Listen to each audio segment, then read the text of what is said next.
Teachers are natural innovators, entertainers, and problem solvers. They dream of growing old into the profession, teaching their kids' kids. But sometimes career goals shift, and that makes opportunities outside of the classroom seem intangible. Questioning, who am I if I'm not a teacher? I'm your host, Ali Simon. And I'm your co-host, JoDee Scissors. And this is Teacher Shift.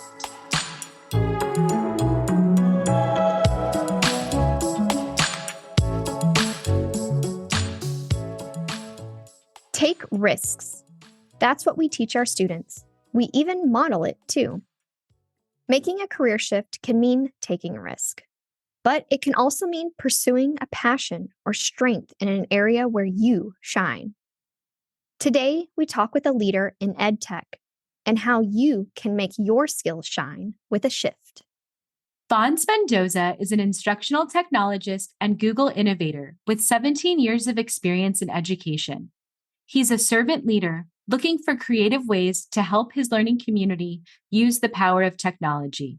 In his podcast, My EdTech Life, Fonz amplifies the voice of educators by giving them a platform to share stories, struggles, successes, and everything in between. Welcome to the show today.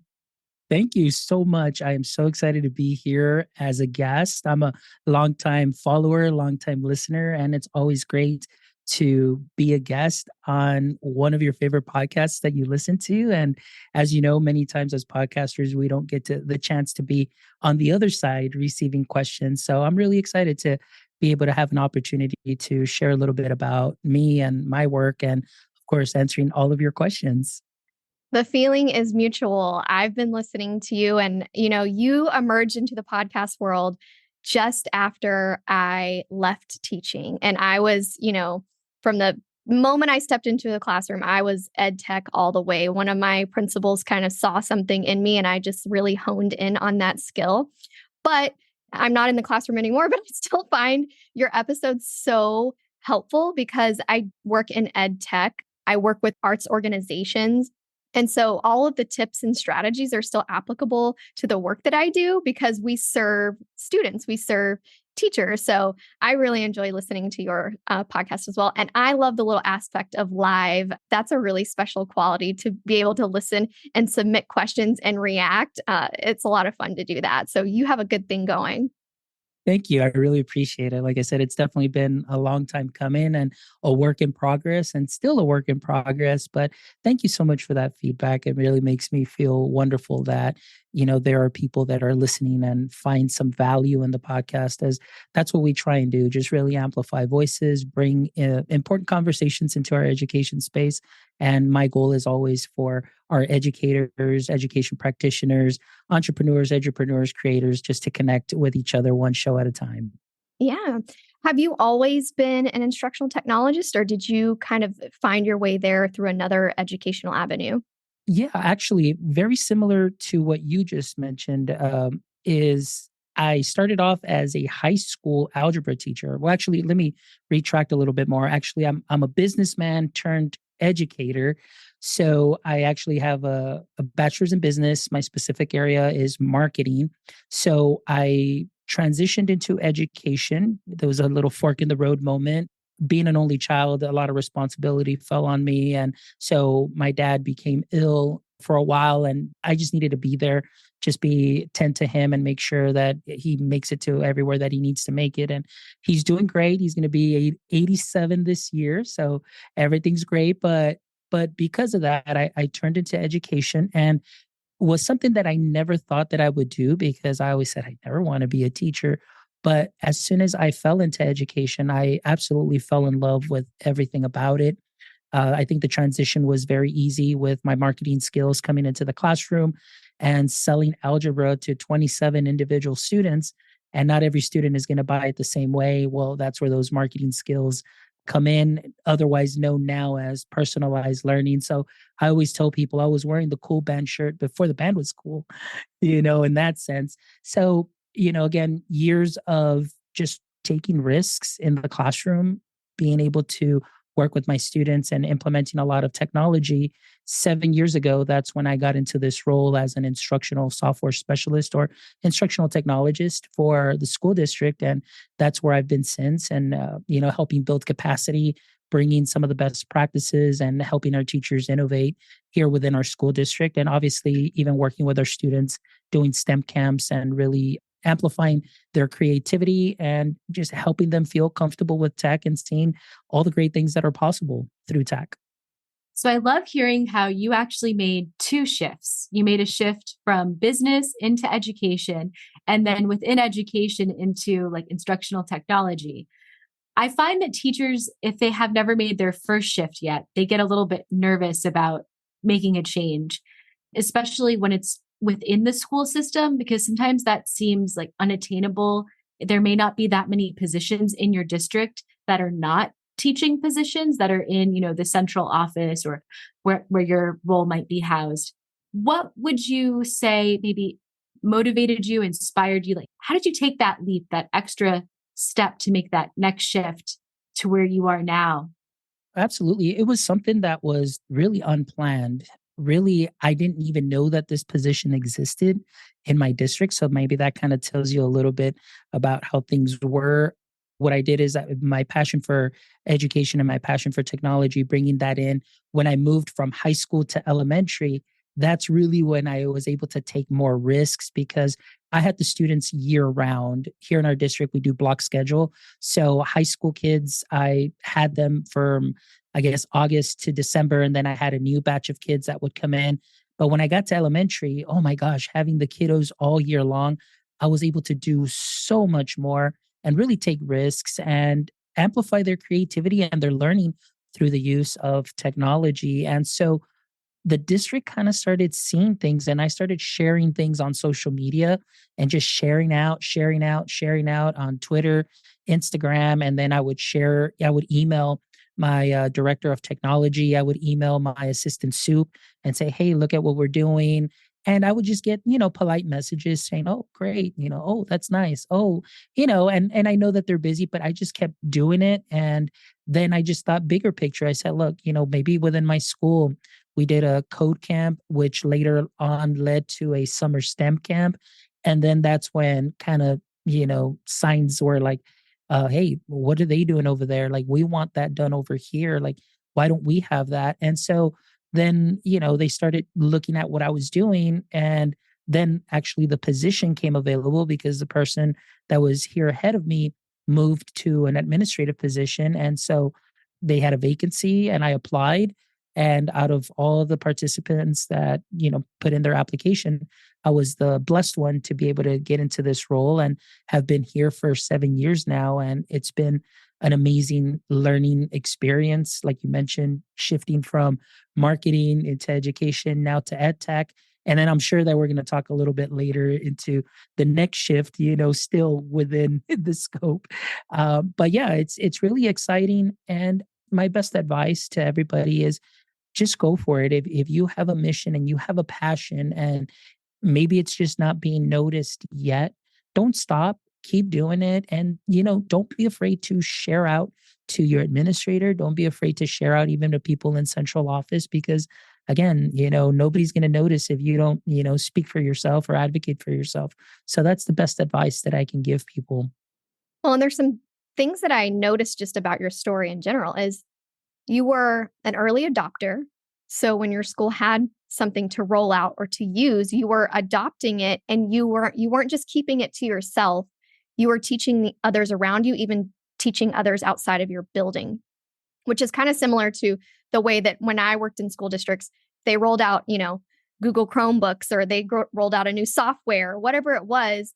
I was usually an early adopter and I was usually teaching my teammates how to use it. And then my students were always the most skilled technology users in the building. And I didn't realize how skilled they were until my daughter became that age. And I realized how much I needed to teach her to get to the level that my students had been in at her age. But you really honed in on that skill and you shared it out. And that's something that I also think about when it comes to making a shift is honing in on something you're really passionate about and seeing how you can help others with it, because there's always a way to level up in terms of how do you get others to do what you do so well. And I think you did that. Yes. And, going back to what you're saying, I always love to share this anecdote. You mentioned Chromebooks had just started hitting our district. And in our elementary, we only had two Chromebook carts that we call them cows, computers on wheels. I haven't heard that, but we Yeah. did have those. Yes. So we had that. And I was that one teacher that checked them out the whole year because nobody knew what to do with them. Nobody knew what they were. Nobody knew how to implement them. And so I said, you know what? Yeah, I'll take them. Like, and if nobody's using them, I'll put them to use. And the kids used them every single day. So much so that for those last 2 years before I got into this role, my last class that I had before I transitioned, they're like, Mr. Mendoza, the whole year, I think we didn't use the cow for like 3 days. They were keeping tabs. And that because we were continually using them for projects and everything was project based, I never gave assessments at all. Everything was, all right, Monday, I'm going to do my initial teach. Tuesday, we're going to work on something together. And then Wednesday, Thursday, you're going to work on your projects, which was either a Google slide, you're going to create a screencastify, you're going to record your voice, you're going to create a graphic, you're going to do whatever which way you feel comfortable with presenting the mastery of this content to me. And Friday, you're going to either submit it electronically, you're going to present as a group, whatever way you feel most comfortable. And that's the way my classroom ran. And my students were very successful in so many areas and being able to do so much. So it was just so wonderful to be able to do that, like you mentioned, I learned a lot from them, but at the end, they became so tech inclined that as the year progressed and they moved from fifth grade to sixth grade, they were showing the teachers how to use Google Drive, how to use Google Docs, and they were repurposing their content from fifth grade to make it applicable to sixth grade. And so I still have one last group of seniors this year, which were my fifth graders at the time that are graduating. And every time I see them still, they're like, sir, I'm still using my work, or hey, I still have my portfolio, or I still have this. And so it's just been great to be able to see that.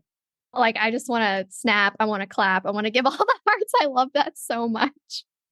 I love that too. And it's such a gift that you gave your students with technology because not every teacher has that gift to give them. And so the fact that you were able to give that to them, I remember, I don't know about you, JoDee, but like learning how to use PowerPoint, like back in the day, elementary school, like we were at the frontiers with like PowerPoint. And now I'm actually really thankful that I learned that so young because I still use that in my day job now. I think that like PowerPoint and slides are just like a gateway to immense skills that can be built. They're simplified. So like if you move on to like an Adobe software, you already have these like really simplified skills that you've learned, and you can make them as complex as you want and those kind of presentation tools. But I really think they're just kind of like a foundational skill that can be applied to other software. Yeah, absolutely. And I think one of the things too that I wanted to add is just really, it's just being able to take risks. And oftentimes I understand that there's so much pressure, being curriculum. And after COVID, it just seems like there's so much more that is put on teachers. They're spinning 100 plates and then they add one more and so on. And for them to find time to take that risk because, well, what if the lesson doesn't work? What if I wasted too much time? What if this happened? It's difficult, but I think it's something that we I shouldn't say we because I'm not an administrator per se, but I think there needs to be some of that built into where you really make that time to take that risk, allow students to have discourse, allow students to learn from one another and you to learn from your students, and to understand also for teachers that it's okay to not know everything and not be the expert at that given time, but you're going to learn with your students and from your students, and they're going to learn from you too as well. And I think that was my mentality coming in, where it's okay for me not to know everything. And I didn't feel any less than I am as an educator, because I'm like, hey, I'm facilitating something and I'm showing you the little that I know, but they took it to the next level that pushed me to learn more. And then I learned from them, and then they learned from each other. And it was just great. I'm just a firm believer in that, that the time that I take in building that community, the return on instruction is going to be bigger because I've built that community. We've built that community, and we're all learning together. You showed risk taking. Like, we can't just talk about it. We have to model it. I don't want to butcher the episode, but the one with Tim Needles, you both were talking about how technology can help you. Like, sometimes we think new things are just more to our plate. There's a learning curve. But if you take the time to really understand it and test it and take risks, it's actually in the end going to help you in some way. Yeah, absolutely. And like I said, I've always been a believer in that. And I've seen it. I've seen it firsthand. And I know that it can be replicated. It's just that things are so different now. And sometimes even myself, I find myself not having enough time to be able to do what I want to do with the teachers to help build more of that capacity, because it's like, well, these are what needs to get done. This is priority. And of course, it's going to be the softwares, because we need data, because we're paying for this and we're doing that. And I said, yes, that's all great and all, but we need to really help our students understand that it's just more than just these softwares. What else can be done through that technology, but also the teachers, how to take a lesson to that next level and be able to go in deeper. But again, it's one of those battles where it's one of me for 14 schools altogether. So there isn't any other help that I get. So it's I'm being pulled in different directions. And so I can only do so much. And again, I wish I had more time to really be able to share this and share the passion and make things a little bit better. I do think that's one of those things that I just put on myself so much too, as well. Like, what can I do to make things better for you? I can tell just from speaking with you that you are making things better in your district. Like, your passion is just shining through. And yes, you have to do the things that are required, but I know you're making time when you're able to. And teachers who are able to learn from you are incredibly lucky. Also, they can listen to your podcast and be inspired as well. I want to pivot a little bit to something that really stood out to JoDee and I. And it's that you utilize LinkedIn and your socials really well to stay connected to other ed tech professionals. Why might this be valuable to a teacher who's still in the classroom?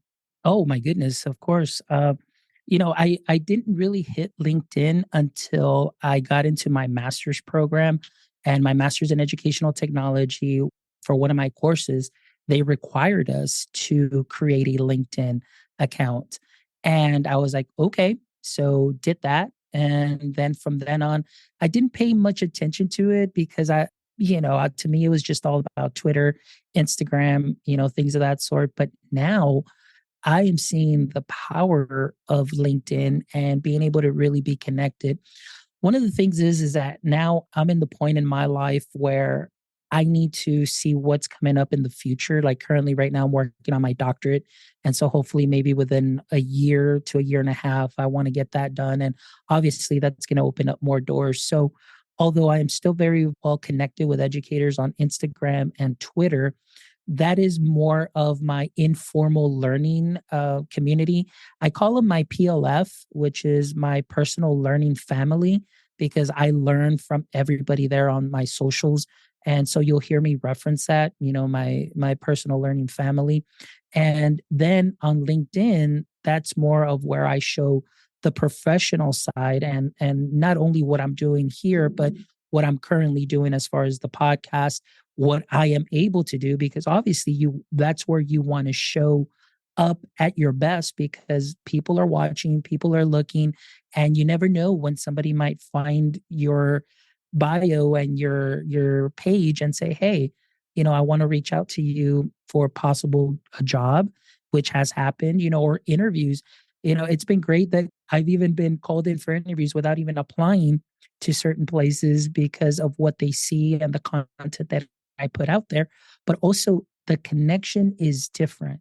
So, like I said, with socials like Twitter and Instagram, that is my informal learning.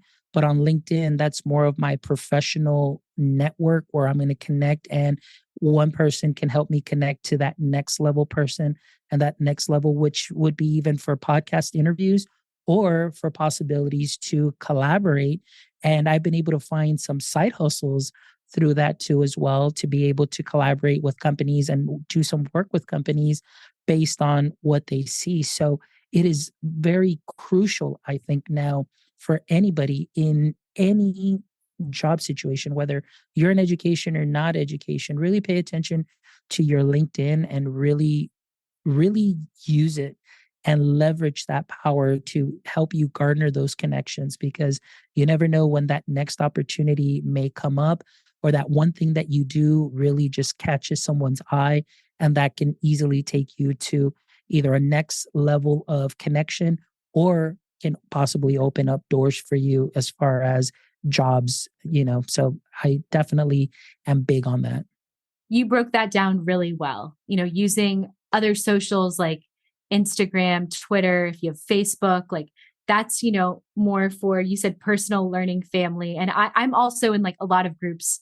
I do a lot of Facebook. So groups with, other foreign language teachers. I still am in those groups because I love learning about it. And, yeah, I utilize a lot of those Facebook groups just to really better myself as both, someone who works with young people, and I'm a mom and I have two kids.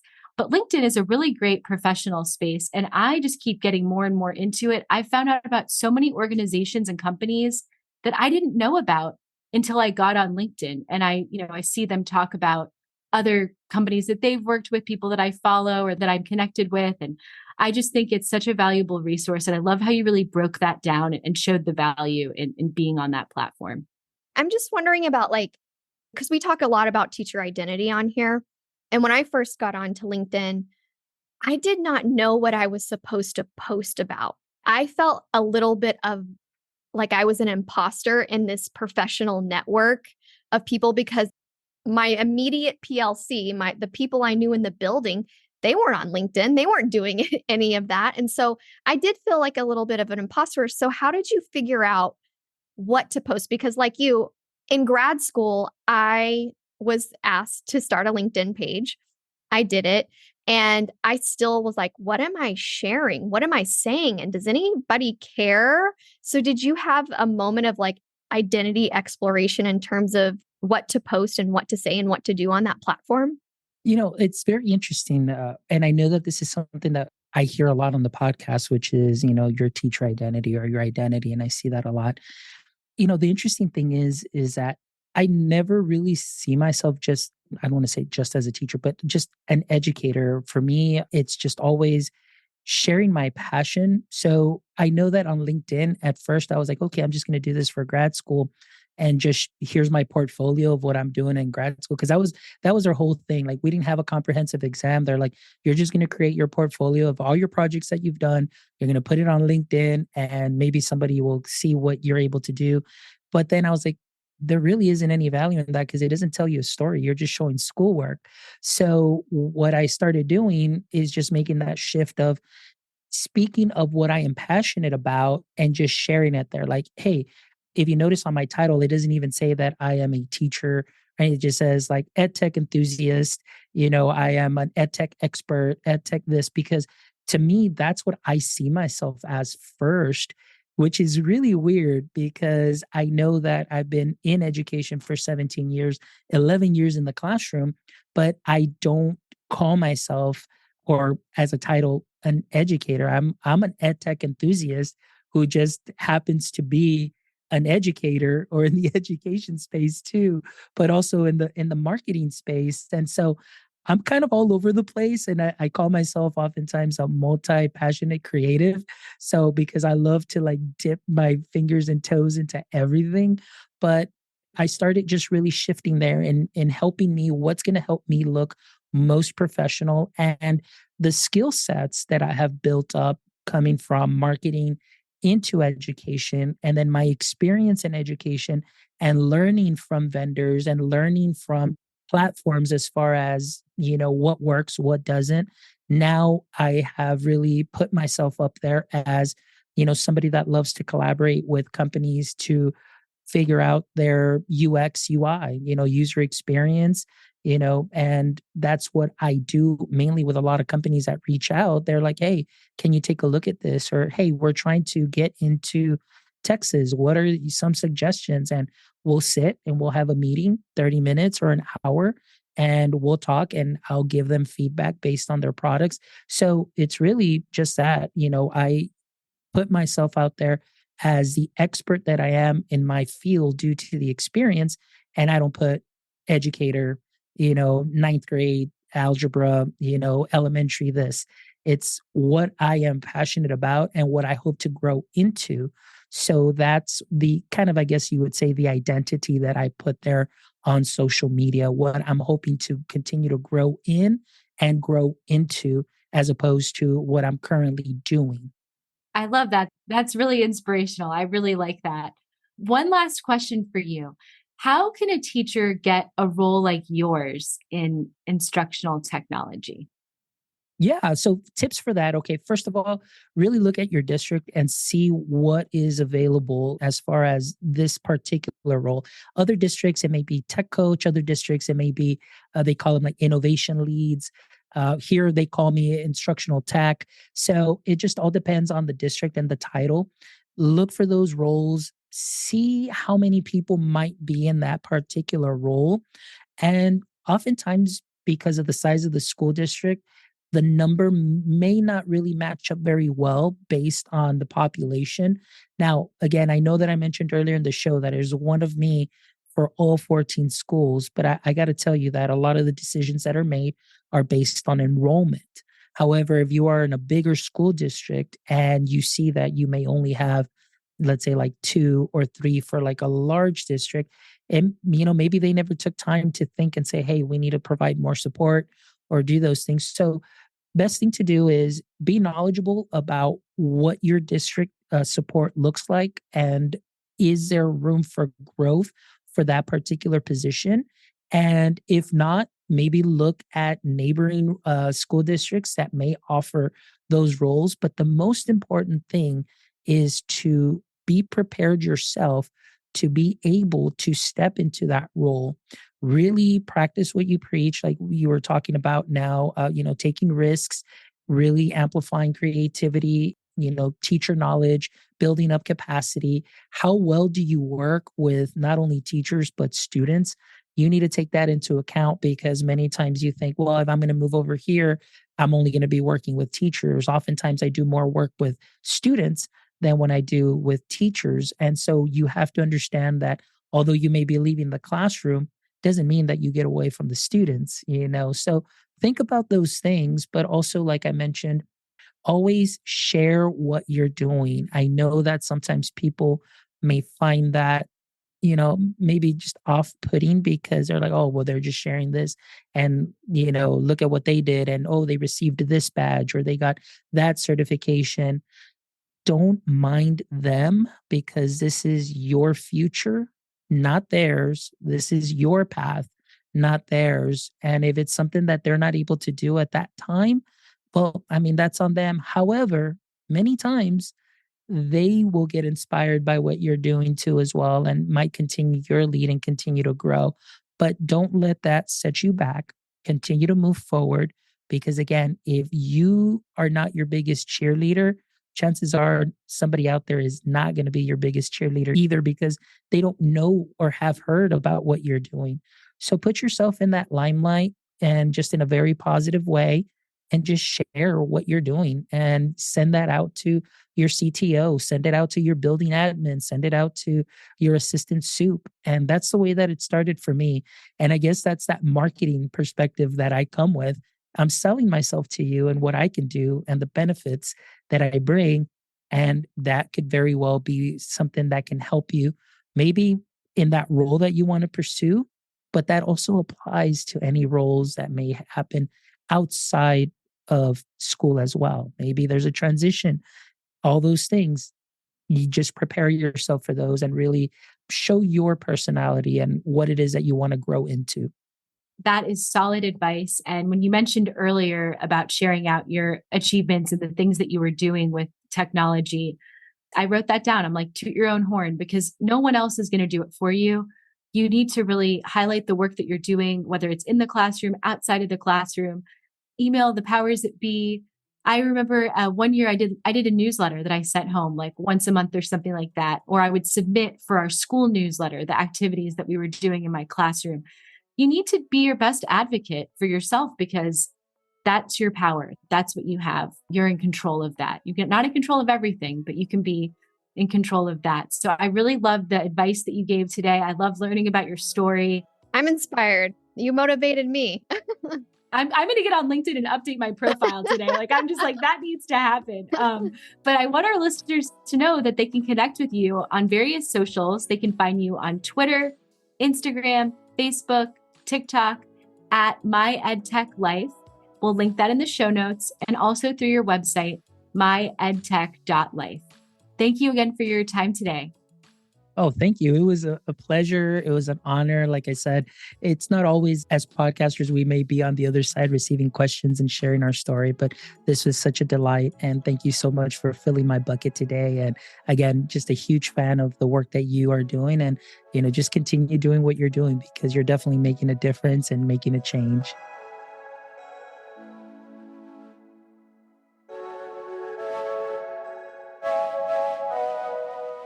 Are you interested in suggesting a topic for Teacher Shift, being a guest, or recommending a guest? Please see the episodes page on our website to make a submission. And if you'd like to write for us, see our blog page. If you liked Teacher Shift, give us a 5-star rating and follow us on Instagram, Facebook, Apple Podcasts, Spotify, and Amazon Music. Today's episode was written and recorded by me, Ali Simon, and my co-host, JoDee Scissors. Executive produced by Teacher Shift. Produced and edited by Emily Porter. Original music, Emoji by Tubebacker.